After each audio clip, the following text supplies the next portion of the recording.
আসসালামু আলাইকুম রাহমাতুল্লাহ। প্রিয় বন্ধুগণ, আপনাদেরকে একটা ইসলামিক ঘটনা শোনাই। ঘটনাটা হলো এই, আমরা সবাই জানি বনি ইসরাইলের নবী হযরত মুসা আলাইহিস সালাম আল্লাহর সাথে কথা বলতে তুর পাহাড়ে যেতেন। একদিন আল্লাহর সাথে কথা বলতে রওনা করেছেন, পথের ভিতরে একটা হরিণের সাথে দেখা হয়েছে। হরিণের সাথে দেখা হয়েছে। তখন হরিণ প্রশ্ন করলো, হে আল্লাহর নবী মুসা, আপনি কি আল্লাহর সাথে কথা বলতে যাইতে আছেন?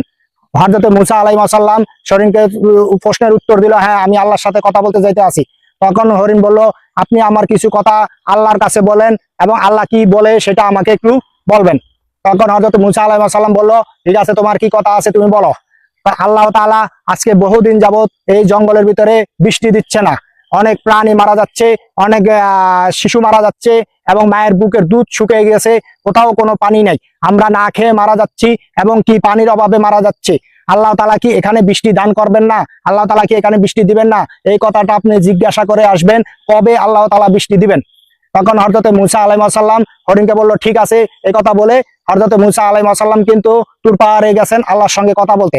আল্লাহর সঙ্গে কথা বলতে বলতে বলা টলা সব শেষ করে আসার আগ মুহূর্তে তখন জিজ্ঞাসা করছেন, হে আল্লাহ, ওই অমক জঙ্গলের হরিণ আমাকে বলেছে তোমাকে জিজ্ঞাসা করার জন্য, ওই জঙ্গলে নাকি আজকে বহুদিন যাবত তুমি বৃষ্টি দিচ্ছ না, ওখানে সবাই মারা যাচ্ছে, মায়ের বুকের দুধ শুকিয়ে গেছে, সন্তান দুধ পাচ্ছে না, ছোট ছোট শিশুরা মারা যাচ্ছে এবং কোথাও কোনো পানি নাই, পশুরা মারা যাচ্ছে। আপনি কবে বৃষ্টি দিবেন? যদি এটা একটু বলে দিতেন তাহলে ওই হরিণকে আমি বলে দিতাম। তখন আল্লাহ তাআলা এই প্রশ্নের জবাবে বলছিলেন, আল্লাহ তাআলা মুসা নবীকে বলছিলেন, 100 বছরের আগে ওই জঙ্গলে বৃষ্টি হবে না। তখন মুসা আলাইহিস সালাম এই কথা শুনে তিনি মনটা খারাপ করে চলে আসছেন, কারণ 100 বছরের আগে যদি বৃষ্টি না হয় ওই জঙ্গল তো এমনি জ্বলে যাবে, আর পশু পাখি বাঁচবে কি করে। তখন তিনি চলে আসছেন। মুসা আলাইহিস সালাম মনে মনে চিন্তা করতে আছেন, ওই হরিণের লগে যেন আমার দেখা না হয়। তখন তিনি আস্তে আস্তে দেখে ওই হরিণ তার সামনে দাঁড়িয়ে আছে। তখন হযরত মুসা আলাইহিস সালামকে জিজ্ঞাসা করলেন হরিণ, হে আল্লাহর নবী মুসা, আপনি কি আল্লাহ তাআলাকে জিজ্ঞাসা করেছেন যে কবে বৃষ্টি দিবে? হ্যাঁ, জিজ্ঞাসা করেছিলাম। তো কি বলেছে আল্লাহ তাআলা? যেই কথা বলেছে এটা তুমি শোনার মতন না, এটা আমি শোনার মতন না, কি বলেছে সেটা বলেন। সেটা শুনে তুমি কি করবা? আল্লাহ তাআলা যেই জবাব দিয়েছে এটা তুমি শুনলে আমি তো মানতে পারি না, তুমি কি করে মানবা? তখন ওই হরিণ বলল, আপনি শুধু বলেন আল্লাহ তাআলা কি বলেছে। তখন হযরত মুসা আলাইহিস সালাম বলল, আল্লাহ তাআলা বলেছে আগামী 100 বছরের ভিতরে এই জঙ্গলে আর বৃষ্টি হবে না। তখন ওই হরিণ আলহামদুলিল্লাহ বলে শুকরিয়া আদায় করেছেন। যখন আলহামদুলিল্লাহ বলে শুকরিয়া আদায় করেছেন তখন হযরত মুসা আলাইহিস সালাম আশ্চর্য হয়ে গেছেন এবং হরিণকে জিজ্ঞাসা করেছেন যে তুমি কি বুঝে আলহামদুলিল্লাহ বললা, শুকরিয়া আদায় করলা, 100 বছরের ভিতরে কোনো বৃষ্টি হবে না, তুমি কি 100 বছর বেঁচে থাকবা? কয় না। তোমার সন্তান বেঁচে থাকবে না, তোমার নাই নাতুর বেঁচে থাকবে? কয় না। তাহলে তুমি কি বুঝে তুমি শুকরিয়া আদায় করলা, আলহামদুলিল্লাহ কি বুঝে তুমি বললা, তুমি এটা বলে যাবা।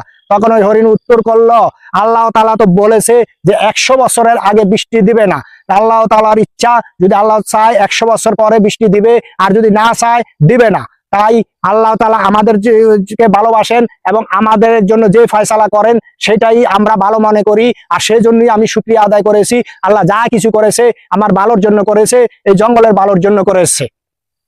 তখন মুসা আলাইহিস সালাম বলল, হরিণের ভিতরে এতটুকু বুঝ হয়েছে, আল্লাহ তাআলা এই হরিণের মাধ্যমে মনে হয় আমাকে শিক্ষা দিয়েছেন যে হরিণ আল্লাহ তাআলার সিদ্ধান্তকে মেনে নিয়ে শুকরিয়া আদায় করতে পেরেছেন, আর আমি আল্লাহ নবী হয়ে আল্লাহ সিদ্ধান্ত মেনে শুকরিয়া আদায় করতে পারলাম না। আমার এই কথা শুনে 100 বছর পরে বৃষ্টি হবে এই কথা শুনে আমার মন মেজাজ গরম হয়ে গেছে, আমার মন খারাপ হয়ে গেছে, অথচ আমি নবী হয়ে শুকরিয়া আদায় করতে পারলাম না।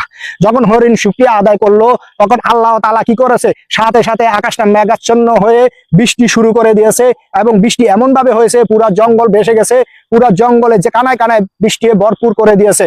তখন আল্লাহ নবী মুসা আল্লাহকে প্রশ্ন করলেন যে আপনি বলেছেন 100 বছরের আগে বৃষ্টি দিবেন না, কিন্তু এখন দেখি বৃষ্টি দিয়ে দিয়েছেন। তখন আল্লাহ তাআলা বলল, হে নবী মুসা, তুমি কি দেখোনি আমার সিদ্ধান্ত, আমার ফয়সালা শুনো, যে আমার পে রাজি খুশি থেকে শুকরিয়া আদায় করতে পারে আমি কি করে তাকে মাহরুম করি। আমি তখন সিদ্ধান্ত হয়েছিল 100 বছর পরে বৃষ্টি হবে। যখন ওই হরিণ শুকরিয়া আদায় করেছে তখন আমি মিকাইল ফেরেশতাকে বললাম যে তুমি সাথে সাথে বৃষ্টি দান করো, বৃষ্টি জমিনে দাও। তখন মিকাইল কি করেছে, বৃষ্টি দিয়েছে, কারণ এই জমিনে বৃষ্টি বর্ষণের জন্য আল্লাহ তাআলা মিকাইল ফেরেশতার উপরে দায়িত্ব দিয়ে রেখেছেন। তো এখন বোঝেন শুকরিয়ার কত পাওয়ার। আমরা সব সময় বলি না যে অবস্থাতেই থাকেন আলহামদুলিল্লাহ বলে শুকরিয়া আদায় করবে, দেখবেন আল্লাহ তাআলা আপনার নেয়ামত বাড়িয়ে দিবে। আর আমাদের কোনো আপদ বিপদ হলে আমরা কি করি? আমরা বলি আল্লাহকে আমাকেই চোখে দেখে আর কাউকে দেখে না, আল্লাহ শুধু আমাকেই বিপদ দেয়, আল্লাহ শুধু আমাকে এই সমস্যা হালায়। ভাই আল্লাহ তাআলা আমাদেরকে বিপদ দিয়ে পরীক্ষা করে থাকেন এবং আমাদেরকে বিপদের মতো নেয়ামত দিয়ে থাকেন, কারণ আল্লাহ তাআলা আমাদেরকে ভালোবাসেন। আমরা যে অবস্থাতেই থাকি না কেন আমরা শুকরিয়া আদায় করব। শুকরিয়া আদায় করলে কিন্তু দেখবেন নেয়ামত বেড়ে যাবে। যাই হোক, ভিডিওটা এই পর্যন্ত ভালো লাগলে শেয়ার করে দিবেন, অন্যকে দেখার সুযোগ করে দিবেন।